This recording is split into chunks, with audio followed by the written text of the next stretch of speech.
You know, we all go on about Northern Grit, but No, honestly, we have Northern Grit. you move away or you give up your rugby dream.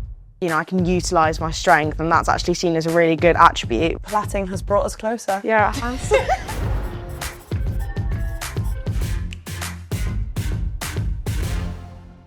Welcome to the Plait Room, hyped by Virgin, braiding our way through women's rugby, one conversation at a time. This week we're at Sale Sharks. I'm Annie and this is Holly. What do you want today? I would like 2 little plaits. Yeah. Cross, please. Okay. Okay. We're gonna do it. I've been on my healthy hair journey, right? Yeah. And last week I was in a ruck and someone stamped on my hair, right? And I thought, ow, that hurts. Get in at half time, redo my ponytail, and this chunk of hair had come out. I can't even tell you. Terrible. It was horrific. Katana picked it up and like put it over my peg, and it was just like Oh my this god. big fat chunk of hair. It was awful. To be fair, that's why plaits are quite good. Yeah. For when we're playing, because Protect us. yeah. So I've been doing plaits on the team since.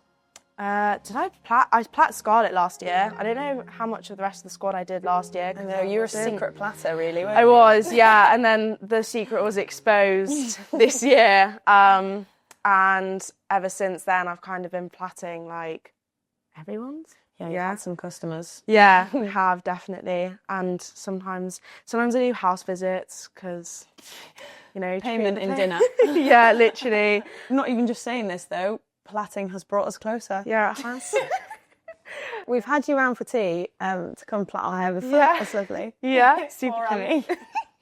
We just sat her on the sofa, and then there's 4 of us in our house, and we just took turns coming and sitting in front of her. Yeah, Bless her. literally. Fed you though, made you good pasta. Yeah, it was super good. 10 out of 10 would come back.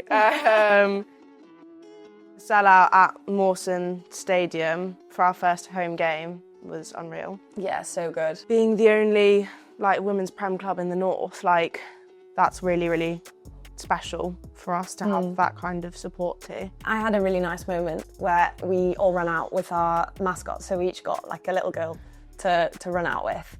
And then like the next week, so I work for Sale Sharks Foundation obviously, and I was at a girls' development day. There was like 65 girls there, and this little girl came running over and she was like, "Oh my God, Holly, like I was your mascot, like I held your hand at the weekend." And I was like, "Oh my God," and like it's so nice, like when girls that I've coached at school like come watch our games and stuff, and they're like, "Oh, I play rugby now," like that's amazing. Yeah. My boyfriend is a full-time player for Sarries. But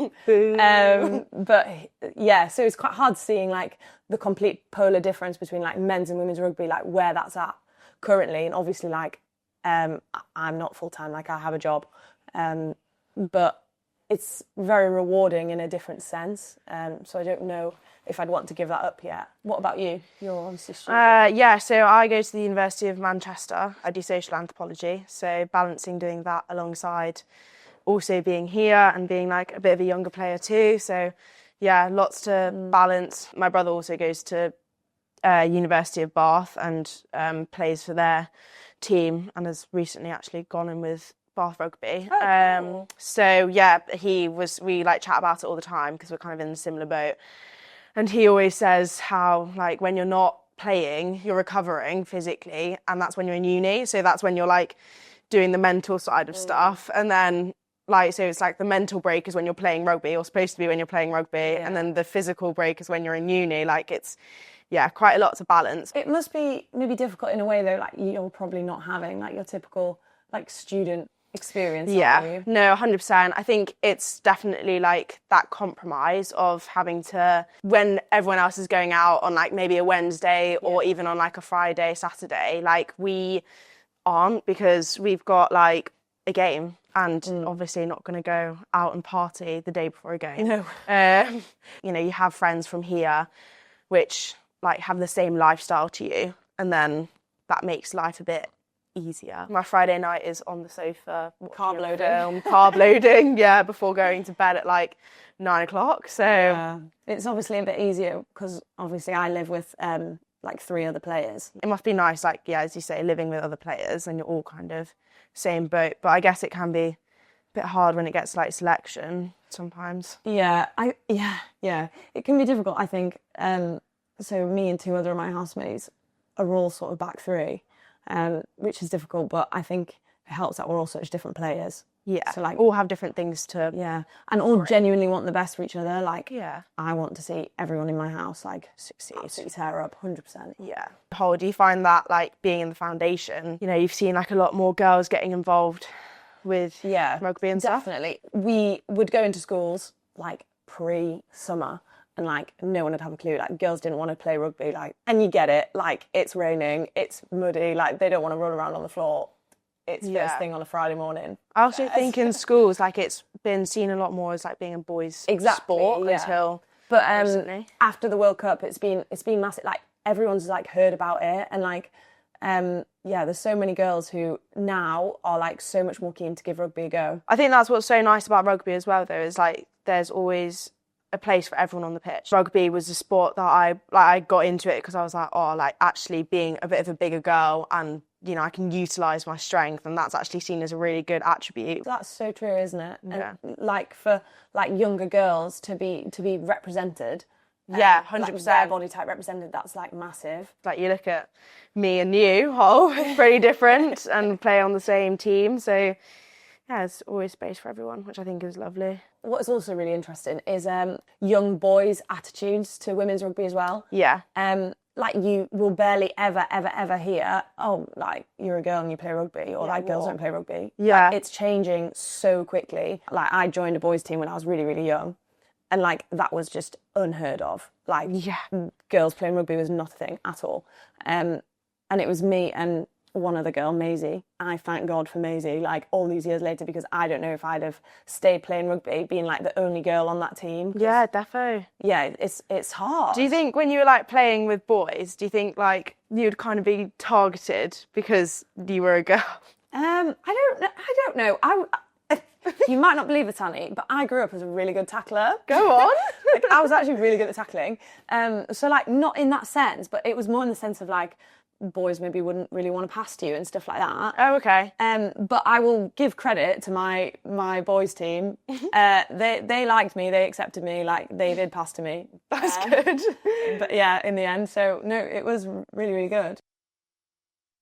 For you, growing up in the north, you know, what does playing for Sale mean for you, especially with it being the only women's Prem club? Up here. Yeah. So I'm like more northern than Manchester. I'm from Northumberland, so the real north, I like to say. And yeah, so it is a bit mad that like my nearest Premiership rugby club is 3.5 hours away. Like that's from crazy. Home. But like I think we represent the north so well. Like definitely, yeah, we all go on about Northern Grit, but no, honestly, we have Northern Grit. And I think as well, like with that sellout of the stadium, that just like shows how much it's growing here. Yeah, definitely. It's a work in progress. Like there's still so much to be done for like rugby in the north, never mind women's rugby in the north. Like if I wanted to take rugby seriously when I was 16, I had to move away. Where did you go? I went to Loughborough. That was how it was. Like you move away or you give up your rugby dream. So Annie, do you have any sporting heroes, anyone you looked up to? Yeah, so I think my mum is a huge inspiration. She does Ironman. That's sick. Yeah, so she's born in Zimbabwe and never learned how to swim, and then came over to the UK. She probably learned how to swim when she was about 40, I want to say. To do Ironmans then, that's insane. So she only started doing it when she, was about 40-ish. Learned how to swim as a full adult, and then, got into triathlon from there, and then caught the itch for Ironman. She does more of like the half distances, but she's done 5 or 6 world championships for Ironman, and she's now in her 50s. I mean, I watch her train all the time, and she's just, super inspirational for me. Never too late to start, eh? No, it isn't. Right, Hol, I'm nearly finished. Are you excited to show off your new game day hair to all the Sharks fans? Oh, yeah. I am. Honestly, it's really sweet because all the little girls always come running up to you and are like, your hair looks so nice. It's such a compliment. I went and got my toes done last night. Oh, treat I know, yourself. first Love time. that. It was amazing. I was giggling away. What colour did you go for? I went for pink. I'll show you later. Go on. Okay, Holly, your hair's done. What do you think? Oh my God, so cool. Wow, Annie. Thank you. So cool.